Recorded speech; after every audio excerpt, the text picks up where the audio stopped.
Graça e paz, queridos. Vamos então hoje seguindo mais uma breve meditação, mais um momento de reflexão sobre os atributos, sobre as perfeições de Deus. E o atributo de hoje é graça. Nosso Deus, ele é gracioso. Tiago vai dizer que toda boa dádiva, todo dom perfeito vem lá do alto, descendo do Pai das luzes. E o apóstolo Pedro, no finalzinho de sua primeira carta, diz que nosso Deus é o Deus de toda graça. Os irmãos devem ter percebido que eu saudei vocês com graça e paz, até porque tudo que nós temos, a vida, né, é fruto da bondade de Deus, é fruto da graça de Deus, né? Os irmãos da teologia, eles gostam de dividir a graça, e usam dois termos para dividir a graça. Fala sobre uma graça comum e uma graça especial. A graça comum é aquela que todas as pessoas, indiscriminadamente, mesmo aquelas que não foram alcançadas pela graça especial, que não foram alcançadas pela salvação, pela obra de Cristo Jesus na cruz, elas usufruem. Por exemplo, que graça é essa? Graça sobre as bênçãos referentes à criação, referentes à natureza, usufruem do calor gostoso do sol, das chuvas que regam a terra, dos alimentos, usufruem em certa medida alegria, do amor de Deus. Não é à toa que muitos têm estabilidade no sentido de serem felizes naquela medida da graça comum, né? Mas a graça especial, ela é recebida, recepcionada apenas por aqueles que receberam Cristo Jesus, que creram no Evangelho de Cristo Jesus e foram alcançados por Cristo Jesus, foram reconciliados com Deus, tiveram seus pecados pagos, foram redimidos, foram resgatados, né? Foram comprados por esse precioso sangue. Alguns trechos preciosos que a gente pode marcar, eu gosto de Efésios capítulo 1, fala sobre a lição, sobre essa predestinação, esse plano perfeito de Deus, e o apóstolo, verso 6, diz que é para louvor da glória de sua graça que ele nos concedeu gratuitamente no amado todas essas bênçãos espirituais que nós temos em Cristo Jesus. E ele cita, no qual temos a redenção pelo seu sangue, a remissão dos pecados, segundo a riqueza da sua graça. Mas no capítulo 2, Paulo ele começa traçando o nosso quadro de desgraça, falando sobre a nossa morte espiritual, a nossa condição trágica mesmo, separados de Deus, os nossos pecados, merecedores da condenação, da culpa, da miséria eterna, seguindo o curso deste mundo, fazendo a vontade da carne, dos pensamentos, fazendo a vontade do príncipe deste mundo, príncipe da potestade do ar, que habita nos filhos da desobediência. Vai falando sobre essa vida de escravidão ao pecado, né? Mas aí no verso 4 do capítulo 2, Deus sendo rico em misericórdia, Deus vem e com grande amor nos arranca, abre o nosso coração para crer e nos concede a sua graça bendita, maravilhosa. Paulo vai dizer que nós estávamos mortos nos nossos delitos, ele nos deu vida em Cristo Jesus. Tudo isso é graça especial, meus irmãos. Pela graça sois salvos. Juntamente com ele, nos ressuscitou, nos fez assentar nos lugares celestiais em Cristo Jesus. E no verso 7 do capítulo 2 de Efésios, para mostrar com ele, para mostrar nos séculos vindouros a suprema riqueza da sua graça. Ela é suprema, ela é rica, e graça já é algo que extrapola, né? Porque a graça ela é superabundante. A graça especial, ela é mais do que a nossa compreensão pode conseguir entender. E nós temos ela em Cristo Jesus, pela graça sois salvos. E até mesmo na nossa caminhada, a vida de santificação, o caminho que Deus nos preparou, tudo é graça de Deus em nosso favor, em nossas vidas, nos salvando, reconciliando, nos conduzindo pelo seu Espírito que aplica todas essas bênçãos de Cristo na cruz em nosso favor, em nosso coração, e nos traz garantias de que ele vai completar aquilo que ele começou, que nós seremos glorificados, nós estaremos com Ele, definitivamente em glória. Tudo isso é obra do Pai, do Filho e do Espírito Santo, a pessoa trina, o Deus trino. Eles aplicam todas essas bênçãos benditas da graça especial em nossas vidas. É muito legal para conseguirmos compreender, pensar um pouquinho sobre essa graça, né? Eu estou aqui falando sobre a graça especial, mais especificamente, que o nosso Deus nos concede em Cristo Jesus, entregando seu Filho em nosso favor. É legal a gente pensar na misericórdia, Deus, né? O termo misericórdia, Deus colocando o seu coração na nossa miséria, né? A misericórdia e a graça. Se for para distinguir misericórdia e graça, podemos ver a misericórdia como sendo esse favor de Deus, essa bondade de Deus, não nos dando aquilo que merecíamos, né? Mas a graça, ela tem esse aspecto de Deus nos dá aquilo que não merecíamos. É o favor de Deus. Graça é um sinônimo muito bom que nos ajuda a perceber o que a graça é provisão. Essa provisão de Deus. Cristo é a nossa provisão, né? No Calvário ele fez provisão por nós, né? Nos justificando, nos salvando. Outro trecho também que é muito bonito para percebermos essa provisão, que é a graça e a ação e o Deus gracioso agindo na nossa vida, é Hebreus 4, verso 16, que diz assim: acheguemo-nos, portanto, confiadamente junto ao trono da graça, a fim de recebermos misericórdia e acharmos graça, acharmos provisão. Nós devemos nos aproximar desse trono da graça, né? Deus, ele traz essa provisão para nós, né? Deus nos chama para que nós vivamos no seu trono de graça. Recebemos a graça e devemos viver diante do Senhor, permanecendo no Senhor, né? É só isso que muda a nossa vida. É só isso que faz com que a gente se alegre e usufrua mais e mais das alegrias do Senhor, das bênçãos da comunhão com o Senhor, das bênçãos da graça de Deus, que é a bondade de Deus na nossa vida, né? Trazendo algumas aplicações para nós, é importante nós guardarmos que graça ela é sempre humilhante. A graça ela é sempre chocante. Ela sempre extrapola. Por isso, a gente sempre vai dizer: Senhor, porque o Senhor fez isso por nós? Porque o Senhor demonstrou tão grande amor enviando seu Filho? Porque o Senhor tem sido tão bondoso conosco, né? A graça vai sempre fazer com que nós estejamos constrangidos. Ela sempre nos constrange, porque a gente não pode entender. Se alguém diz: eu entendi a graça, agora tá tudo bem, é porque não entendeu. A graça é Deus sempre fazendo com que a gente nos chame a surpresa. Nós temos que estar sempre surpresos. Que grande amor! Por que Deus fez isso, né? A graça ela sempre vai nos chamar para isso. Vai sempre nos surpreender, vai ser sempre escandalosa, né?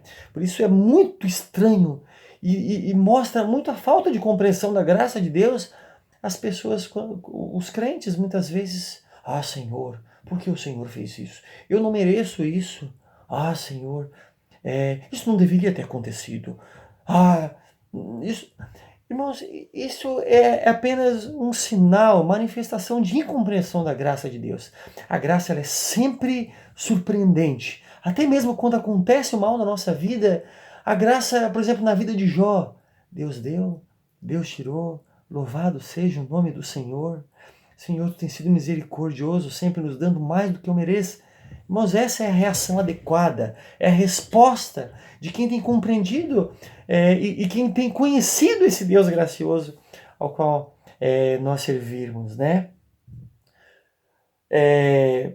Uma pergunta boa também para nós compreendermos a graça, e às vezes nós ficamos só na teologia dessa questão e não compreendemos a beleza dessa pergunta que muitas vezes é feita, né? Por que Deus permitiu o mal? Por que Deus permite essa situação? Por que Deus está permitindo que o mal... Por que Ele permitiu que o mal entrasse no mundo? Deus sabia que o homem ia pecar? Por que Deus, então, não destruiu tudo e fez de uma forma que o homem... Por que Deus permite o mal? Irmãos, e às vezes nós estamos tão preocupados em satisfazer, em questionar Deus, e esquecemos que o próprio mal, a própria entrada do mal no mundo e o pecado no mundo, meus irmãos, vejam bem, no propósito, nesse propósito de Deus, né, que coopera para o bem daqueles que amam a Deus, a entrada do mal no mundo é uma oportunidade. Foi o momento onde Deus mostrou o seu amor, a sua bondade, a sua misericórdia e a sua graça de uma forma insuperável. Porque assim, se não existisse até mesmo o mal, né, não existisse, seria muito mais fácil nós vermos os atributos da justiça, da soberania, o nosso Deus governando com poder e grande glória. Mas quando o mal entrou no mundo, o homem se tornou pecador e Deus veio até nós na pessoa do seu Filho, enviando o seu Filho para morrer na cruz, depois enviando o seu Espírito para aplicar essa redenção às nossas vidas. Meu Deus, isso tem que nos chocar. Isso Deus mostrou de uma forma nunca antes vista na história, a sua graça. Não é à toa que Pedro vai dizer que Deus revelou coisas que os anjos anelam perscrutar. Os anjos ficaram assustados, apavorados, porque eles sabiam que Deus é bom, eles sabiam que Deus é misericordioso. Mas quando Deus amou pecadores como nós, os anjos ficaram escandalizados, né? E é essa a reação que tem que vir de nós, escândalo. Irmãos, uma outra aplicação, humildade. O orgulho tem que ser derrubado. Muitas vezes o nosso orgulho, essa maneira de nos acharmos merecedores de algo, é sinal de que não compreendemos a natureza do nosso Deus, o ser gracioso do nosso Deus. Porque não há espaço mais para orgulho, não há espaço para a gente querer se sentir, ou se achar, ou se considerar melhor que o irmão que caminha conosco, sendo que Deus nos amou, não por algo que tenhamos feito, mas, na verdade, merecendo o contrário, mas Ele nos amou por graça e misericórdia. Não merecíamos nada, não há motivo nenhum para nos acharmos melhores do que os irmãos. E, na verdade, uma outra reação fantástica que tem que existir em nós, por por pertencermos a esse Deus gracioso, é justamente começar a existir graça na nossa vida, né? Tem sido muito bonito os gestos, Deus chamando os irmãos para o serviço, para a misericórdia dos necessitados nesse tempo de pandemia. Irmãos, essa é a reação que Deus espera de nós. Nós recebemos graça, Deus foi misericordioso conosco, né? E Deus quer que nós sejamos cheios da bem-aventurança da misericórdia, da bem-aventurança do amor para com aqueles que realmente não fizeram nada para nós de uma certa forma, né? Mas nós agirmos e ajudarmos ele de maneira incondicional, amor, reagir com amor para aqueles que não mereceram, né, para os necessitados, para aqueles que não creem no Evangelho, e também com serviço, amor para com os irmãos, amor uns para com os outros. Né? Isso é manifestação do amor de Deus em meio à vida da igreja. Um perigo, um sinal de incompreensão do Deus gracioso que nós servimos, é aquilo que muitos irmãos chamam de graça barata. Muitos irmãos, muitos, às vezes se intitulando crentes, pensam assim: Deus manifestou a sua graça, me salvou, eu não fiz nada, que bom, recebi tudo de graça. E aí vivem uma vida de qualquer jeito, falham na santificação, falham na busca do Evangelho, falham na vida de piedade, falham na vida de mortificação, não buscam ser atraídos pelo nosso Deus, falham na vida de devoção, de piedade, vivendo pecados ocultos, pecando às vezes na cara dura, o famoso espírito de cara de pau, vivendo uma vida libertina, que é contrária à nossa natureza, que é contrária ao caráter do Deus que nós servimos, que não foi para isso que o Senhor nos salvou. O Senhor nos salvou, nos alcançou para manifestarmos a sua graça para com os necessitados, para com as pessoas que estão à nossa volta, e manifestarmos a gratidão. E esse é o ponto também importante: quem recebe graça, ele dá graça. E como é que tu manifesta a gratidão a Deus? Agradecendo Ele por tudo, por todas as bênçãos que temos recebido, né, por todas as dádivas, pela família, pela esposa, pelos filhos, tantas dádivas comuns, tantas dádivas no dia a dia e pela graça bendita da salvação. E nós devemos dar graças vivendo em santificação, dar graças vivendo uma vida santa, porque uma vida santa é manifestação de que nós temos, numa certa medida, temos compreendido esse grande amor. Né? A oração de Paulo, percebam em Efésios mesmo como ele ora, né? Para que nós venhamos a compreender esse amor. Porque esse grande amor de Deus é aquilo que vai nos impulsionar, que vai nos motivar a reagir, a responder de maneira adequada a essa bondade que temos recebido do Senhor. Meus irmãos, falar sobre a graça de Deus, nosso gracioso Deus, o sentimento de uma pulga, nos sentimos como uma pulga. Né, tamanho nosso grandioso Deus, né? Quem é o homem para que ele... Quem somos nós para recebermos todo esse grande amor de Deus? Mas que pensar nesse atributo maravilhoso, nosso Deus gracioso, gere em nós uma vida de santa devoção, temor, reverência e piedade. Vamos orar. Senhor, Tu és gracioso, Tu és misericordioso. Não entendemos porque o Senhor tem nos amado, porque o Senhor entregou Seu Filho em nosso favor, agindo com graça, misericórdia, com grande amor, Senhor, sendo nós pecadores. Senhor, ajuda o Teu povo, ajuda a Tua igreja, ajuda cada um de nós a lembrarmos sempre disso, de onde o Senhor nos tirou e o propósito pelo qual o Senhor nos chamou, para vivermos, para manifestarmos o caráter, a bondade do nosso Deus, do nosso santo Deus, através das nossas vidas. Primeiro os que estão em volta de nós, a nossa esposa, nosso cônjuge, né, os nossos filhos, que possamos manifestar o nosso amor, amando incondicionalmente, porque foi assim que o Senhor nos amou, e assim também para aqueles que estão ao nosso redor, trabalhos, as pessoas que ainda não conhecem o Evangelho, também manifestando essa graça, pela pregação do Evangelho, Senhor, recebemos essa graça e possamos também anunciar essa graça enquanto vivermos, andando nos Teus caminhos, né? Vivendo essas boas obras que o Senhor de antemão preparou para que andássemos nelas. Que o Senhor nos ajude e nos fortaleça com a Sua graça a cada dia, que é ela que nos basta, que é ela que nos traz paz, paz com Deus e paz, Senhor, para vivermos nos Teus caminhos. Se conosco é o que te pedimos em nome de Jesus. Amém. Deus abençoe os irmãos.